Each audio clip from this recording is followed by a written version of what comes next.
Assalamualaikum warahmatullahi wabarakatuh. Selamat pagi anak-anak kelas 5 MIN Ubanat Kudus. Bagaimana kabar kalian? Semoga selalu dalam keadaan sehat walafiat dan selalu dalam lindungan Allah Subhanahu wa taala. Amin.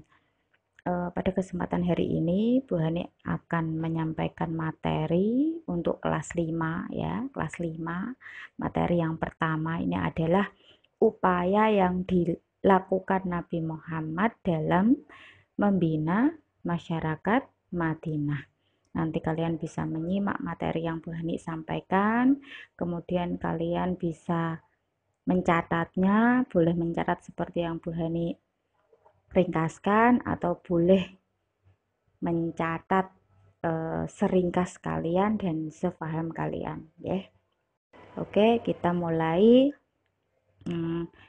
Kalau kita bicara tentang upaya yang dilakukan Nabi Muhammad ini dalam konteks ketika Nabi telah hijrah ke Madinah ya. Makanya bab kemarin hijrah Nabi Muhammad ke Madinah itu Bu Hani sampaikan karena itu merupakan sejarah yang harus kalian tahu ya. Bagaimana hijrahnya Nabi dari kota Mekah, lahir di sana, kecil di sana, remaja, dewasa di sana, menikah di sana, kemudian mendapatkan wahyu pertama di kota Mekah ya, di sana. Setelah menjadi seorang rasul, beliau masih mendakwahkan agama Islam di kota Mekah selama 13 tahun. Dan karena sebab-sebab yang banyak sekali dan tentu saja atas perintah Allah, akhirnya Nabi Muhammad dan kaum muslimin hijrah ke Madinah. Sejak saat itu menjadi awalan untuk kalender hijriyah yang kita gunakan sekarang ini ya. Setelah Nabi Muhammad dan kaum muslimin hijrah ke Madinah, terdapat dua golongan umat Islam yang berada di Madinah ya. Kita sebut dengan kaum Muhajirin dan kaum Ansor. Kaum Muhajirin, kalian masih ingat ya, kemarin Bu Hani juga sudah singgung. Kaum Muhajirin adalah umat Islam Mekah yang ikut Nabi Muhammad hijrah ke Madinah. Jadi orang-orang asli Mekah yang tentu saja beragama Islam yang ikut hijrah Nabi Muhammad ke Madinah. Memang ada beberapa orang Islam yang masih tetap di kota Mekah. Kemudian kaum Ansor. Kaum Ansor adalah umat Islam yang memang tinggal di Madinah ya, yang menerima dan menolong kaum Muhajirin. Ini kalian perlu mengetahui ya perbedaan antara kaum Muhajirin dan kaum Ansor. Perlu kalian ketahui bahwasanya umat Islam yang berada di kota Mekah hijrah ke Madinah secara berangsur-angsur. Berangsur-angsur itu sithik-sithik nggih. Mereka secara sembunyi-sembunyi setiap malam beberapa kelompok hijrah dari Mekah ke Madinah, tentu saja untuk menghindari kaum kafir Quraisy.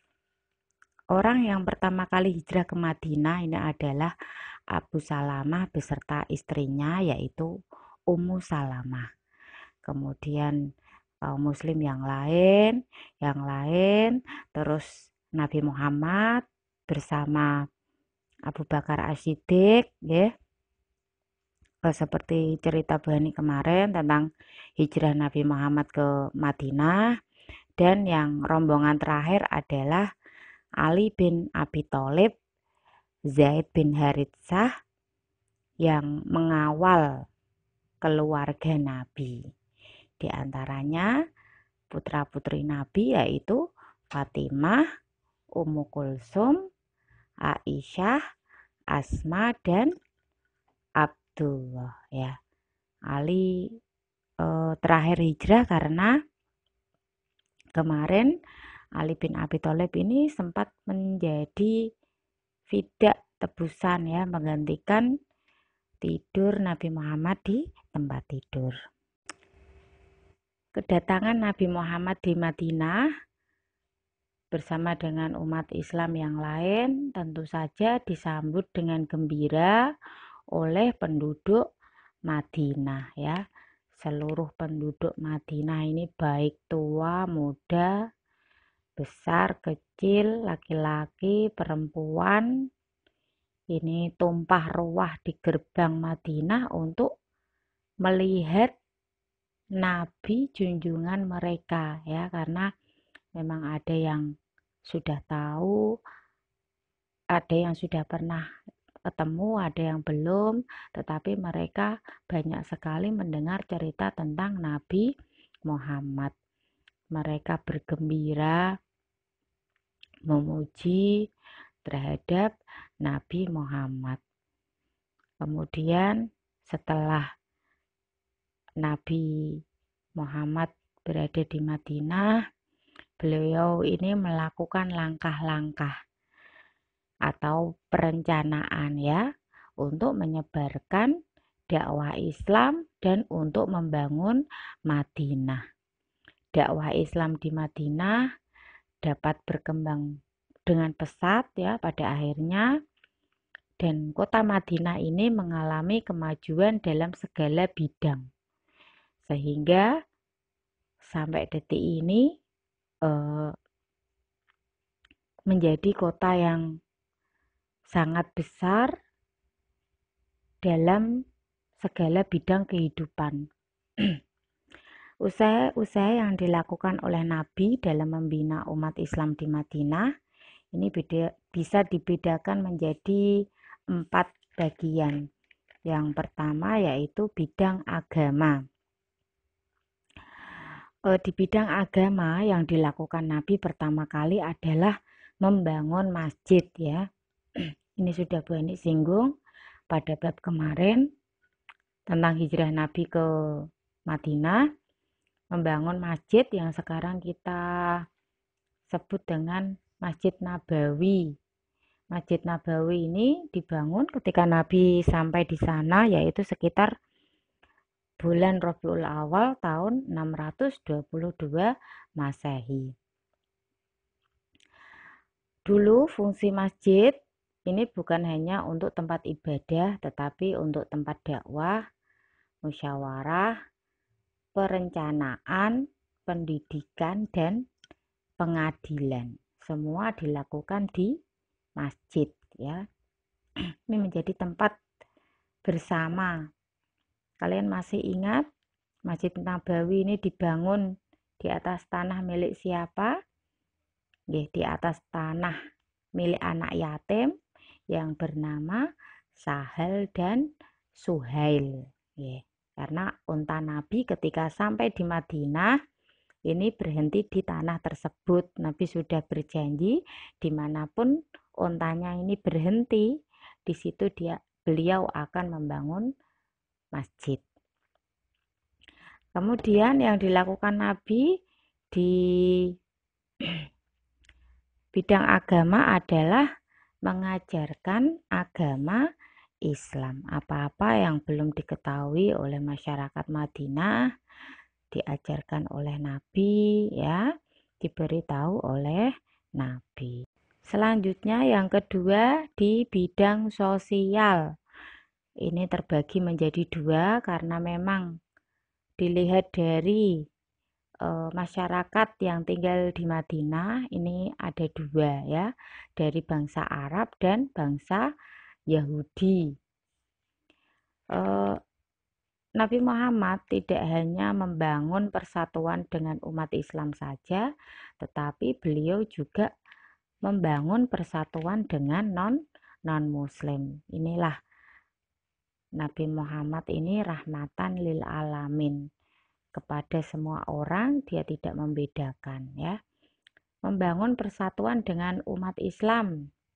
Yang dilakukan Nabi apa saja? Yang pertama mempersaudarakan kaum Ansor dan kaum Muhajirin.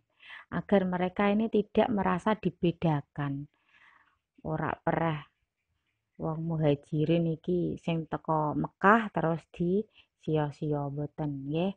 Kemudian melakukan pernikahan antara kaum muhajirin dan ansor. Oh ya, ini dicontohkan mempersaudarakan kaum ansor dan muhajirin. Ini ada Abu Bakar ya dari kaum muhajirin disaudarakan dengan Kharijah bin Zaid dari kaum ansor. Ada pula Ja'far bin Abi Thalib muhajirin dipersaudarakan dengan Mu'az bin Jabal. Umar bin Khattab dari kaum muhajirin dipersaudarakan dengan Utbah bin Malik. Tidak hanya saudara-saudaraan, tapi mereka ini seperti saudara kandung yang saling melindungi ya, saling menyayangi. Kemudian Nabi juga melakukan pernikahan antara kaum muhajirin dan kaum ansor. Ini agar mereka ya bersatu ya, tidak ada perbedaan. Kemudian ketika Nabi berdakwah, ini tidak membedakan kaum ansor dan kaum muhajirin, ditaruh di tempat yang sama. Ini Nabi juga tidak membedakan atau berbuat adil pada status sosial seseorang, karena memang di dalam Islam semua orang itu sama ya, baik kaya, miskin, punya jabatan tinggi atau tidak, yang membedakan hanya takwanya.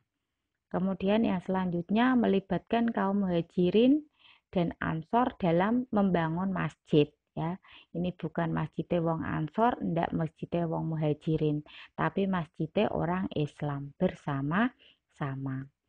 Nah, ini usaha Nabi dalam bidang sosial ini sangat sukses sekali, sehingga walaupun kaum muhajirin ini kaum pendatang, ini sungguh tidak dibedakan ya.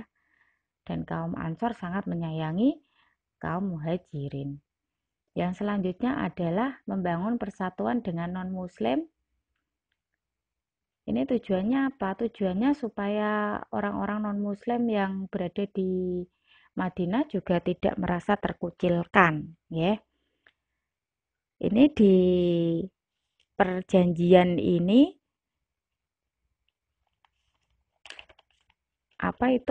tertuang dalam penyusunan Piagam Madinah atau disebut juga Misak Madinah.